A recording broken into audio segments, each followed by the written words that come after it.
Deathtrap, a thriller in 2 acts. 1 set, 5 characters. A juicy murder in Act 1, unexpected developments in Act 2. Sound construction, good dialogue, laughs in the right places. Highly commercial. Why, that's wonderful, darling. I'm so happy for you, for both of us. Happy? Why on earth happy? But it's yours, isn't it? The idea you had in August? Yeah. The idea I had in August has gone the way of the idea I had in June. And the idea I had in whatever it was before then. In the fireplace, up the chimney, and out over Fairfield County. Pollution in its most grisly form. This arrived in the mail this morning. It's the property of one Clifford Anderson. He was one of the twerps who attended the seminar. Dear Mr. Grohl, I hope you don't mind my sending you my play Deathtrap, which I finished retyping at 2 o'clock this morning. Since I couldn't have written it without the inspiration of your own work and the guidance and encouragement you gave me last summer, I thought it only fitting that you should be the first person to read it. If you find it 1/10 as good as any of your own thrillers, I'll consider my time well spent and the fee for the seminar more than adequately recompensed. That's nice. No, it isn't. It's fulsome. Please excuse the carbon copy. The local Xerox machine is on the fritz, and I couldn't stand the thought of waiting a few more days to send my firstborn child to its spiritual father. My italics, his emetics. I hope you'll call or write as soon as you've read it and let me know whether you think it's worthy of submitting to, etc., etc. Son of a bitch even types well. You know, I think I remember him. Extremely obese, a glandular condition, 400 pounds. I wonder how he got my address. From the university. Probably. Is it really that good? His first play? It can't miss. A gifted director couldn't even hurt it. It'll run for years. The stock in amateur rights will feed and clothe generations of Andersons. It'd easily be opened up for a movie. George C. Scott or Michael Caine. Oh, I love him. The damn thing is perfect! I should think you'd be proud that one of your students has written a saleable play. For the first time in 11 years of marriage, darling, drop dead. My goodness. I'm green with envy. I'd like to beat the wretch over the head with the mace there and bury him in a 400-pound hole somewhere and send the thing off under my own name to David Merrick or Hal Prince. Now, there's the best idea I've had in ages. Oh, my poor Sidney. I mean, what's the point in owning a mace if you don't use it once in a while? You'll get an idea of your own any day now, and it'll turn into a better play than that one. Don't bet on it. Not that you have anything to bet with. We're doing very nicely in that department. Not one creditor beating at the door. Yes, but for how long? I've pretty much cleaned you out now, haven't I? We've cleaned me out, and it's been joy and delight every bit of the way. Your next play will simply have to be a terrific smash. Oh, thanks. That's what I need, an easing of the pressure. Why don't you call it to Merrick's attention? Maybe you could get a commission of some kind. A finder's fee, you mean? If that's what it's called. A great and glorious 1%, maybe 1.5%. Or better yet, why don't you produce it yourself? You've been involved in enough productions to know how to do it, and it might be a beneficial change of pace. Darling, I may be devious and underhanded enough to be a successful murderer, but not, I think, a Broadway producer. One mustn't overestimate one's talents. Collaborate with him. Isn't there room for improvement in the play, good as it is? The professional touch, a little reshaping or sharpening? Now that's a possibility. I'm sure he'd be thrilled with the chance to work with you. We'd split 50-50. And you'd get top billing. Absolutely.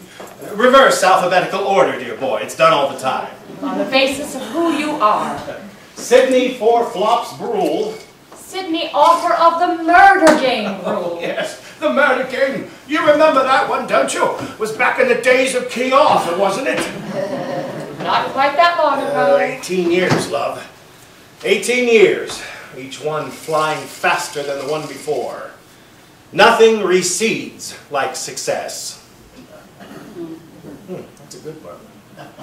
You know, I bet I could use that somewhere. There's a has-been actor that could say it. Recedes is E-D-E, right? Yes. You see, you would improve it. Yes, give it the inimitable Sidney Brule flavor. Close in Boston. Call him now. Where does he live? Up in Milford. You don't like the mace? No, definitely not. Blood on the carpet. And the next day, Helge ten Dorp would be picking up the psychic vibrations. Up in Holland? I doubt it very much. Sydney, what were you smoking Friday night when the rest of us were smoking grass? She has taken them at Bain Cottage for 6 months. Paul Wyman is doing a book with her. He was impersonating her for 15 minutes. No, I thought he was finally coming out of the closet. See what a fine murderer you'd make. Helge ten Dorp moves in practically on your doorstep and you manage not to hear about it. Yes, that does give one pause. Well, it certainly should. Nan and Tom Wesson had her to dinner last week, and she told Tom about his backaches and the money he put into silver and his father's thing for tall women.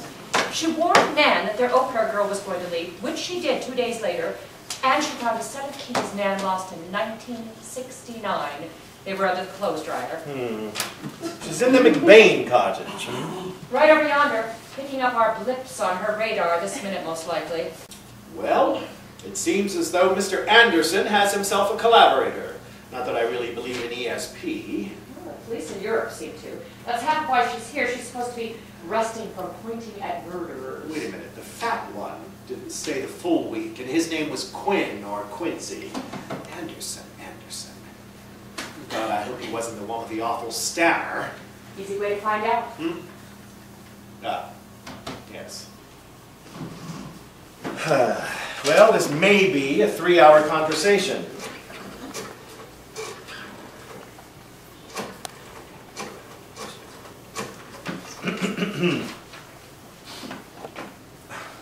Busy. Probably talking to Merrick. What's for dinner? Salmon. Again? Yes. Sydney, would you actually kill someone to have another successful play? Don't be foolish, darling. Of course I would. Spoken in jest, Miss ten Dorp. It's Mrs. She's divorced. Well, that makes sense. Who could stay married to a woman with ESP? Don't fix me with that basilisk stare. Whatever a basilisk happens to be. Wouldn't you like to go into Sardi's again, secure in the knowledge that we're not going to be seated in the kitchen? Do you know how much this play could net its author in today's market? $2 million. And that's not including the Deathtrap t-shirts. Now, if that's not a reasonable motive for murder, I'd like to know what is. I wish you hadn't told me about her.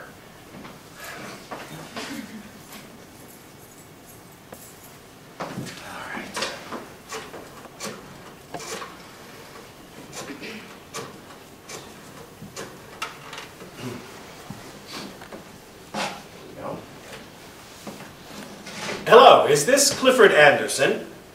Sydney Brule. Not this tower. Yes, as a matter of fact, I did. I just finished it about 15 minutes ago, and I must tell you in all sincerity that I think you have an enormously promising first draft.